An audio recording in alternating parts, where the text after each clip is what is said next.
Emotional independence ना जो हम लोग नहीं करते हैं ना। मेरे पास self-love आती है में आ ना कि जाता है। मियाँ दूसरी शादी कर लेगा, मगर करने दो, क्या फर्क पड़ेगा। लेकिन देखो आप इतने अपने आप को अंदर ना, मेरे ख्याल से एक बंदा जो होता है मुकम्मल होता है एक इंसान। आप अगर मुकम्मल अपने आप को नहीं समझते ना तो वो फिर आपके अंदर प्रॉब्लम वही बात है कि आपको दूसरों से चाहिए होती है कि भाई हमें कोई अप्रिशिएट कर दे, कोई एक्नॉलेज करे कि हम अच्छे हैं। ये क्यों चाहिए हमें? अल्लाह ताला ने हमें मुकम्मल बनाया है। कितनी अच्छी बात है, जब आपने आए भी आप अकेले हैं, आपने जाना भी अकेले, तो आप अपनी ज़ात में मुकम्मल हैं। लेकिन हम यही देख रहे होते हैं कि नहीं, शायद हमें अगला बंदा हमें मुकम्मल कर रहा है, हमारा हस्बैंड हमें मुकम्मल कर रहा है, हमारे बच्चे हमें मुकम्मल करें, वरना क्योंकि हम तो अपने आप को ही आधा ही समझ रहे हैं। ये बात सही है, आप खुद की तारीफ नहीं करते हैं ना, इसलिए हम दूसरों से तारीफें ढूंढ रहे होते हैं। मदिया ने पूछा, मैं जनाब मुझे छोटी सी ब्रेक लेनी कंटिन्यू करेंगे, छोटी सी ब्रेक लेते कहीं बताइएगा। हर साल की तरह इस साल भी समा ला रहा है पाकिस्तान का सबसे बड़ा नातिया मुकाबला, बनो समा की आवाज। अगर आप बनना चाहते हैं समा की आवाज तो हो जाएं ऑडिशन के लिए तैयार।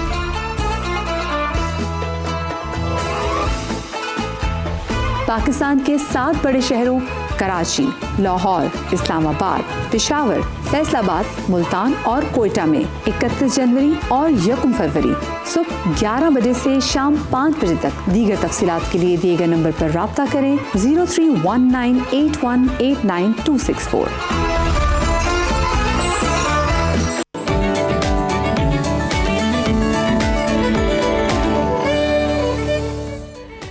तो खुशखबरी आपके लिए यही है कि अगर आप बनना चाहते हैं समा की आवाज़ तो आप लोग हो जाए ऑडिशंस के लिए तैयार। इंशाल्लाह जो होने जा रहे हैं 31 जनवरी और 1 फरवरी को कराची, लाहौर, इस्लामाबाद, कोयटा, मुल्तान, फैसलाबाद में सुबह 11 बजे से लेकर शाम 5 बजे तक। और आपको मजीद किसी किस्म की गाइडेंस की जरूरत है तो यू कैन कॉल ऑन 03198189 पे।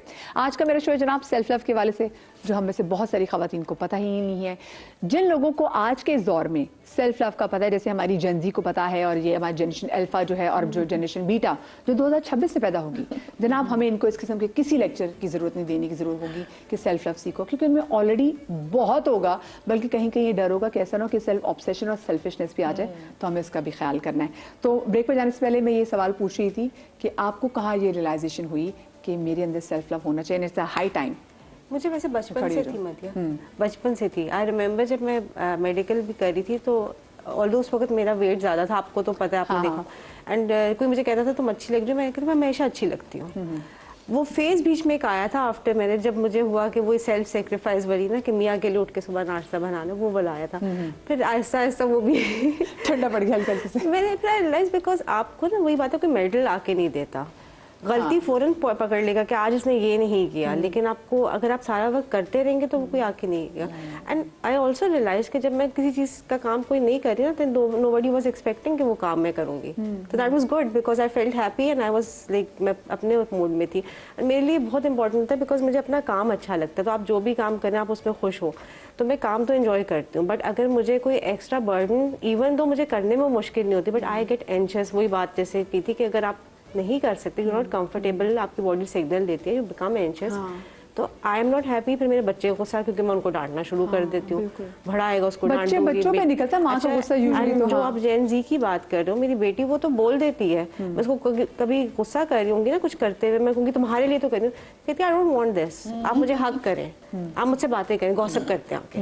तो they know their boundaries and they know what they want, और वो हमें भी रियलाइजेशन कराते हैं। तो मुझे लगता है कि वो जो बीच में फेजेस आते हैं ना मुझे कभी कभी, जब मैं, तो वो बच्चे हैं मुझे उसको वापस बच्चे। अच्छा, मैं जो आपने मेडल वाली बात की ना, व्हेन आई वाज प्रेग्नेंट तो हमने तो यही होता ना कि लोग होता था कि जी हर बंदे की अपनी अपनी कॉम्प्लिकेशंस होती हैं, तो मैं बीमार भी हुई मुझे, लेकिन अलबत्ता इतना पता था कि जब मेरी डिलीवरी होगी ना तो मेरी नॉर्मल डिलीवरी होनी चाहिए। मैं 5 लिटरली 5 किलोमीटर तक चलती थी and I used to be huge, मेरा ठीक ठाक वेट था। अच्छा, और मेरी कोशिश मुझे था मैंने तो नॉर्मल डिलीवरी करनी है, क्योंकि पता नहीं, क्योंकि लोगों से ये सुनती थी ना कि जो नॉर्मल डिलीवरी करती है ना माएँ, वही तो सही माँ होती है, ये ऑपरेशन वाली माँ को क्या पता।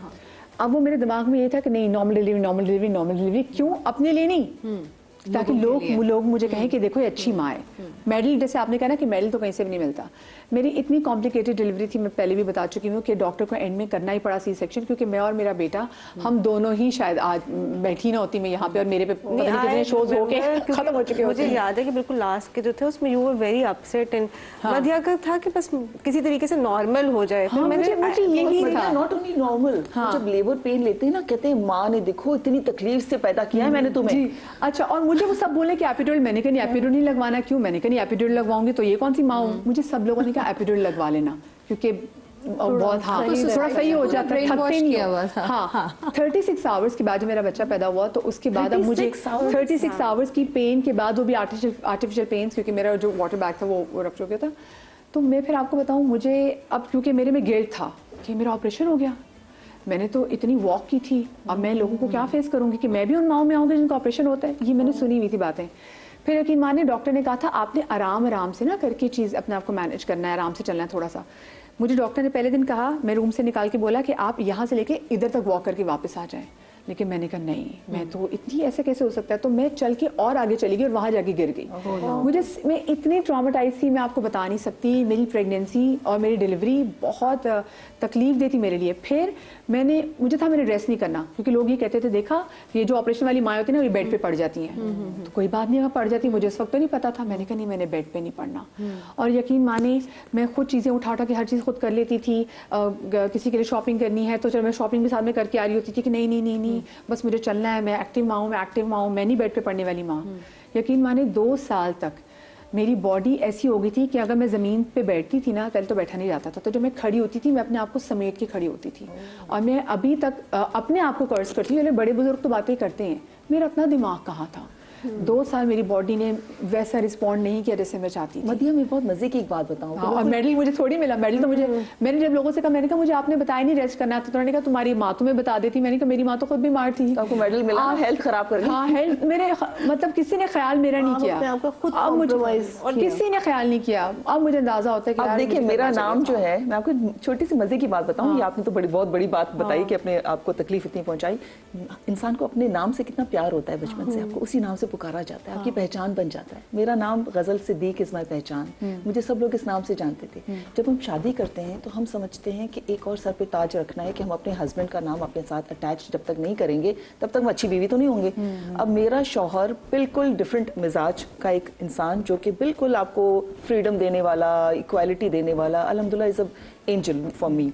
तो जब मेरी शादी हुई तो मैंने पहले ही हफ्ते मेरी रिकॉर्डिंग्स थी, जो कि मेरी शादी के फौरन नेक्स्ट वीक उसको पूरा करना था। तो मैंने उसको जाके डायरेक्टर को कहा कि मेरा नाम अब से गजल सिद्दीक नहीं लिखना है, गजल सलाम लिखना है मेरा नाम। तो कहता है अच्छा। मैंने कहा मेरी शादी हो गई ना, तो मैं अपने हस्बैंड के नाम से पहचानी जाऊंगी। हालांकि मुझे तकलीफ हो रही थी कि मेरा नाम, मेरे फादर मतलब very close to my heart ना, आपका हस्बैंड भी होता है, फादर भी होता है, लेकिन मैंने उसका नाम चेंज कराया। वो तो मेरे हस्बैंड ने जब एंड स्क्रोल में देखा, उसने कहा ये तुम्हारा नाम क्या है लिखवाया तुम्हें। मैंने कहा क्यों, मेरी शादी हो गई तो आपके नाम से मैं पहचानी जाऊंगी। कह रहे कि तुम पागल हो, तुम्हें सारे लोग इस नाम से जानते हैं, तुम्हारे फादर, तुम्हारी इतनी प्यारी तुम्हें फीलिंग आती है गजल सिद्दीक के नाम से, तुमने क्यों चेंज कराया तुमने। तो मैंने कहा अच्छा आपको बुरा नहीं लगेगा अगर मैं गजल सिद्दीक रखूं। उसने कहा ऑफ कोर्स नहीं, मुझे क्या वो। हाँ, तो मुझे इतनी खुशी हुई अपना नाम वापस लेने में कि मेरा ये बहुत प्यारा नाम। अच्छा, यहाँ तो नाम चेंज करे लोग कहते पता नहीं कि शादी में कोई मसला हो गया। हाँ ये भी मसला होता है ना। हाँ। और उसके बाद लोग समझे भी कि गजल सिद्दीक फिर गजल सलाम फिर वापस गजल सिद्दीक, कुछ तो गड़बड़ है। लेकिन छोटी छोटी चीजें होती है कि हम अपने आप को तकलीफ ही पहुंचा रहे होते हैं, लेकिन हम वही की तारीफ मिलेगी, शौहर खुश होगा, वैलिडेशन, फैमिली मेरे ससुराल कहेगा मैं एक अच्छी माँ हूँ, अब तो देखो कितनी अच्छी बीवी है। ये चीजें हम सारी जिंदगी बैगेज उसमें आ जाती है ना, पीपल प्लीजिंग में बचपन से सिखा दिया जाता है। तो जब आप पीपल प्लीजिंग में लग जाते हो, आपको हर चीज लगता है कि इससे मुझे वैलिडेशन मिलेगी, इससे मुझे एक्सेप्टेंस मिलेगी, और तभी आप वो चीजें करते हो बिला वजह के आपका वो दिल नहीं चाह रहा है करने को। सो ऑलवेज बी कि जो आपको खुशी दे रहा है वो करें। और बहुत साल पहले मैंने तो लोगों की जजमेंट्स वैसे ही, मुझे कोई फर्क ही नहीं पड़ता, पता नहीं मुझे क्या हो गया, मुझे वाकई कोई फर्क नहीं पड़ता। मुझे पता है आपकी जिंदगी में से कौन सा टर्निंग पॉइंट था कि जहाँ आपको लगा कि यार नहीं बस अब मेरे लिए सेल्फ लव मैटर करता है और मुझे आना इस तरफ। I think when I walked out of my marriage, क्योंकि उसमें आप इतना ज्यादा दे देते हो और वो रेसिप्रोकेट नहीं हो रहा होता, और बहुत ज़्यादा 200%, 300% एंड समटाइम्स मे बी 1000%, क्योंकि वो सारी चीज़ें आपको फेमिलियर इसलिए लग रही होती हैं क्योंकि वो आपके कहीं ना कहीं चाइल्डहुड के पैटर्न्स होते हैं। तो आपको एक फेमिलियरिटी मिल रही होती है कि हाँ ये फीलिंग तो मुझे घर में भी आती थी ना कि अच्छा मैं ये कर रही हूँ, मैं वो कर रही हूँ, अब मुझे एक्सेप्टेंस मिलेगी, अब मुझे अटेंशन मिलेगी, अब मुझे प्यार मिलेगा। तो the moment I walked out and that was also after giving my 1000%। कभी कभी बस वो चीज़ नहीं वर्क करनी होती, उसमें से कुछ लें जो आपको लेने होते हैं। And the lessons are always like she said कि बच्चा जब पैदा होता है तो बच्चा basically it's pure consciousness, it's pure love.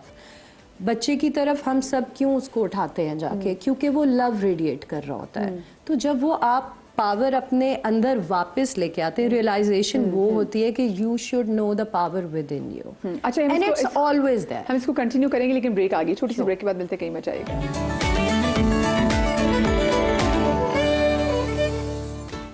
Welcome back after the break. और जनाब आज का टॉपिक ऐसा है कि मुझे लगता है कि हर खातून जो है ना वो अपने दिल के फफोले यहाँ पे फोड़ सकती हैं, क्योंकि उनको भी रियलाइजेशन जो है ना with the passage of time, वक्त के साथ कोई ज़िंदगी में ऐसा कोई वाक़या हो गया कि जहाँ पर उनको लगा कि यार मैं तो सबका ख्याल करती थी, किसी ने मेरा ख्याल तो रखा ही नहीं है। तो वहाँ पे यूजुअली ख़वातीन कहती नहीं अब मैं सबको बताऊँगी, मैं जा रही फेशियल कराना। भाई सिर्फ फेशियल कराना इज़ नॉट सेल्फ लव। अच्छी बात है, ज़रूर कराएं, जो दिल आपको खुशी देता है वो करें, बल्कि उसमें कोशिश करें अगले को नुकसान ना पहुंचाएं, अपनी ज़ात के लिए अच्छा करें।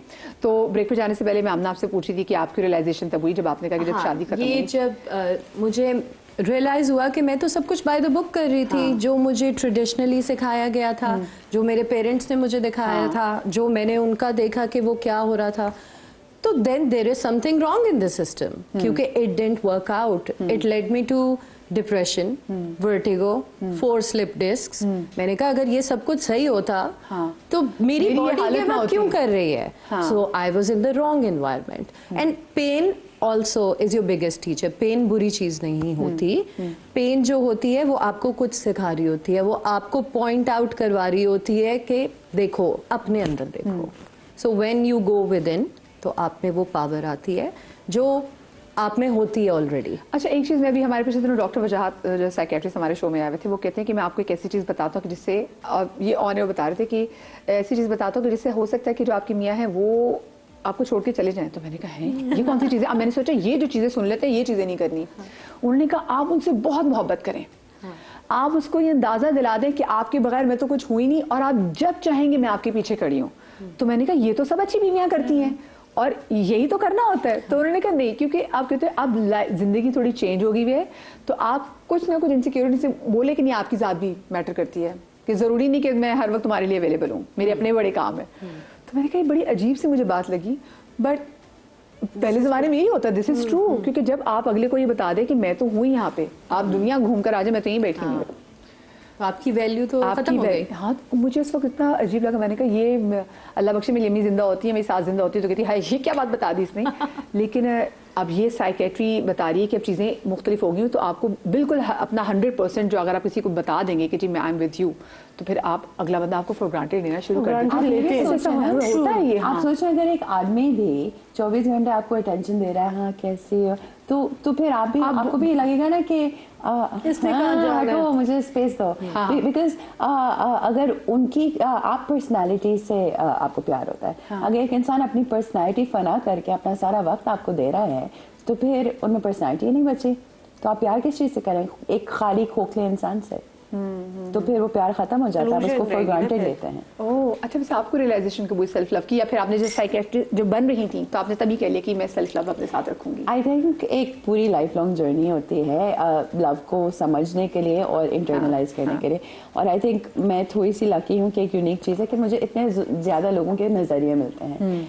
तो एक चीज़ जो मैंने देखी है कि ख़ास करके मैं फर्स्ट चाइल्ड हूँ, so being a first child एक एक्सपेक्टेशन होती है कि सब कुछ कर लेगी, परफेक्ट है। हाँ। या फिर बचपन से गुड गर्ल की जो वो होती है ना, वो आपके ऊपर you know you want to continue being a good girl, you always want to be a good girl, right? तो उस good girl के तमगे को या ताज को आप ऐसे वो चढ़ा देते हैं कि आप अगर गलती करें ना, शायद दुनिया आपको कुछ नहीं कहे, आप अपने आप को कभी माफ नहीं करते। हाँ बिल्कुल। हाँ। तो अंडरस्टैंडिंग दैट इम्परफेक्शन, अगर वो जो गुड गर्ल है वो कभी जिंदगी में एक छोटी सी भी गलती कर देना, तो उसकी गलती को हमेशा याद रखा जाएगा। और अगर कोई मुसलसल गलती कर रहा हो उसको तो कोई लोग कहेंगे तुमने कैसे करती। हाँ और फिर जब आप तब बाउंड्री सेट करना शुरू कर देते हैं कि मैंने ये नहीं करना, तो फिर पुशबैक पे आता है क्या मतलब, तुम नहीं करोगे, गुड गर्ल, राइट। एंड वो बाउंड्री सेट करना काफी लोगों के लिए बहुत डिफिकल्ट होता है, क्योंकि एक एलियन कॉन्सेप्ट होता है कि हमने नहीं किया तो हमारी आइडेंटिटी क्या है, you know. So understanding that is very important, क्योंकि एंड ये मैं लाइक बहुत ज्यादा लाइक वो प्रैक्टिस से बता रही हूँ कि कुछ लोग होते हैं